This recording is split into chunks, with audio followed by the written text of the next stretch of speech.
Everyone is group for 2 case is about the PepsiCo. So first I will talk about the case information. The Pepsi is the company that is highly recognized for its beverage in the category of soft drinks and also in the snack manufacturing industry. Illinois is the person behind the success of Pepsi. Since she became the CEO of the company in 2006, Pepsi has been growing manifold with every past year. So nowadays, Pepsi has adopted 3 bottom line approaches and declared vision to be performance with purpose by Illinois, and the company works for the benefit of environment, development of the society, and most importantly for its people. So for the first question, it's about the performance of Illinois. So in terms of being a strategic leader, we would give Illinois an A because she is clearly well aware of PepsiCo's internal resources and capabilities and how the external environment is supporting the firm. Secondly, she rightly identified profit is no longer sales cost. And besides making the company a better place to work, she used performance with purpose to emphasize the importance of human and environment sustainability. Those decisions also provide various opportunities within the food industry by creating enhanced food lines and adding competitive advantage. So based on the case studies, it's clear that Noise strengths include the communication and relationship building skills, and she also had all the necessary educational qualification. And using these strengths, Noise was able to inspire people towards the large life goal. As for the disadvantage, I believe that she is over-trusting a lot of strategic elements by creating a corporate company there. And it's also unclear about the true relationship between CSR and the firm's performance with the competitive advantage over competitors. So with respect to the level 5 pyramid of strategic leadership, she would locate at very near the top of it. Because Noi has proven to have superior interpersonal and informational and decisional skills, she also proven to have the capability of running a company with large size. And besides this, she towards a significant different goal and convinced the organization to follow through. The final one is she is building sustainable greatness in Pepsi. Yeah, when it comes to the second question, I will outline the definition about the strategy leader with the business ethical. The important task of strategy leadership is to realize the business ethical and the effective corporate governance are the key to the maintain the company's advantage in the industry. It takes time for a company to adopt a new business model, especially for the moral-central business model. It cannot be changed because of the business facing the short-term economic loss. The strategy leader needs to not expect the immediate success, but rather to have a patience and give it some time to get the result which they need. And here is the 3 recommendations for this situation. The first one is the balance between the financial progress and the environmental progress. It's referred to don't focus just the financial program, but also look at the social and environmental programs of this project, because people now pay more attention to whether a company can solve the ecological sustainability. The second one is the sign more employer. Sign more employer refer to the project which they can have enough employer to cover and research different aspects of the project more in depth. And a project with a sufficient employer means the project can be developed in all aspects, because different people are responsible for a different area of this project which they are good at. It can make the project more effective. And the last one is meet with the team. It helps to implement the performance and with the purpose, and make sure they are on the right path and doing all right thing to reach their goal. Especially when the project facing some difficulty, the leadership meeting with the staff can increase the confidence of the employer and push them persist. And about the third question, it's about the triple bottom line strategy and whether the performance and purpose should be linked. So we definitely agree that performance is very dependent upon purpose. Without a purpose, your performance will be non-existent, and there will be no point in performing well or even at all if you don't have a purpose. In addition, according to the triple bottom line strategy, the three dimensions of economy, society, and ecology constitute the triple bottom line of sustainable development strategy. These three dimensions are also called profit, people, and planet. The economic dimension emphasizes the need for companies to make profits in order to survive. And the social dimension emphasizes the improvement of people's initiative. And finally, the ecological dimension emphasizes the relationship between business and natural environment. So poverty results in all the three areas can lead to sustainable strategies. And the three dimensions of Angel Noy's performance with purpose coincide with this strategy. In this case, in terms of profit, Angel Noy wanted to create more value for the company. So she insisted that Pepsi would benefit more by merging the beverage and fast food sectors into one company.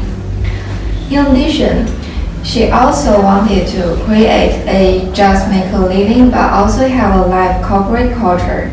And she believes that the culture will help employees release their mental stress and motivate them. Moreover, PepsiCo's strategic intent is to fight obesity by reducing the sugars and sodium of some key brands to make their products mix healthier. And finally, PepsiCo has developed various measures to ensure that its business will not damage the natural environment. So the company has developed plans to reduce water and energy use, increase recycling, and promote sustainable agriculture. Their goal is to transform Pepsi Color into a company with zero net environmental impact. Well, the question 4 is where would future growth for PepsiCo come from? Well, in this case, PepsiCo sees great potential in creating healthier product lines. These healthier market segments are growing where the unhealthy soft drink market is declining. We believe that it would be in PepsiCo's best interest to invest in their healthier product lines. Also, it's the fact that the consumption of bottled water is becoming increasingly popular and would be a viable opportunity for growth. So, with the world moving in a generally healthier direction, bottled water and other soft drink alternatives could afford the growth that PepsiCo needs. Secondly, the rapidly growing energy drink market was also mentioned in the case. This could also become a great source of growth for PepsiCo. However, there are already very well established players in this market such as Red Bull, so PepsiCo would have to find a viable way to grow in this segment, perhaps with a healthier alternative to traditional energy drinks. Finally, part of PepsiCo's performance with purpose initiative includes environmental sustainability.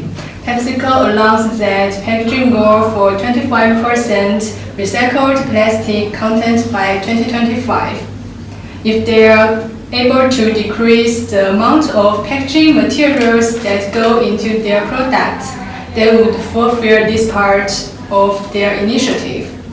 Also, at the end of the day, less material means less money. This directly decreases their bottom line and increases their profit margin. Yeah, that's all. Okay, the last question is about some active investors are putting pressure in January to split PepsiCo into two standalone companies, and which is focusing on the beverages and the another focus on snack foods. There are two ideas behind the strategy. The first one is snacks division is growing at a fast rate and is more profitable. According to the 2018 annual report of PepsiCo, in the fourth quarter and throughout the year, beverages sales in North America fell by 1%, but Fructose North American snack sectors grew 3%. So PepsiCo's beverage division is reducing, mainly due to declining carbonated soft drink sales.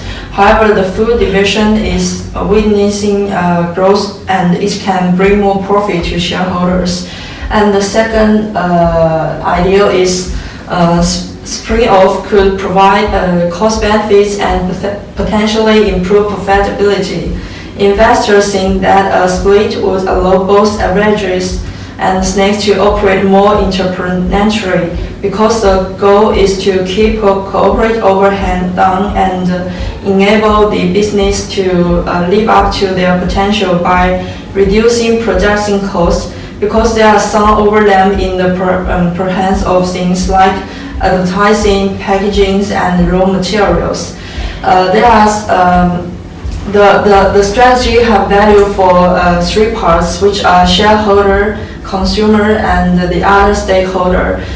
For shareholder, some shareholders think sparing snack and beverages would eliminate PepsiCo's current holding company structure, remove layers of unproductive overhead, drive cost savings to reinvest in the brands, and foster operating cultural benefits.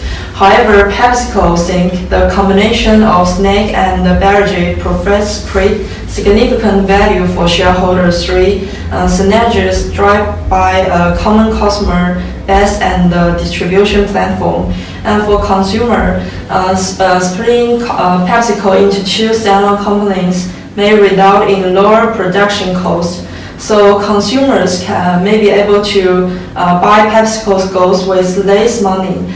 And PepsiCo after the split might be more detailed in the development of products, such as creating a wider variety of beverages, especially healthy drinks, which is more beneficial to the health to consumer. And for the other stakeholder, a split-off would result in a loss of synergies between snacks and beverages in North American and between North American beverages and international beverage operations. A separation also would decrease the company's relevance to U.S. retailers and jeopardize growth in food service. And there is the conclusion about our case study. The first one is India Nori is a good strategic leader for her performance in PepsiCo, and the company should follow the business ethics between the choice of ethics and the company's profit due to the sustainable development. The third one is performance and purpose should be linked. First, future growth for PepsiCo will be from healthy products and recycling packages. And last one is corporate splitting will unlock value only if it unlocks better performance from the company's individual business, because they can do better as independent company with some other company. However, it will break the combination, which might affect the company development in the long term. There's our reference sheet list.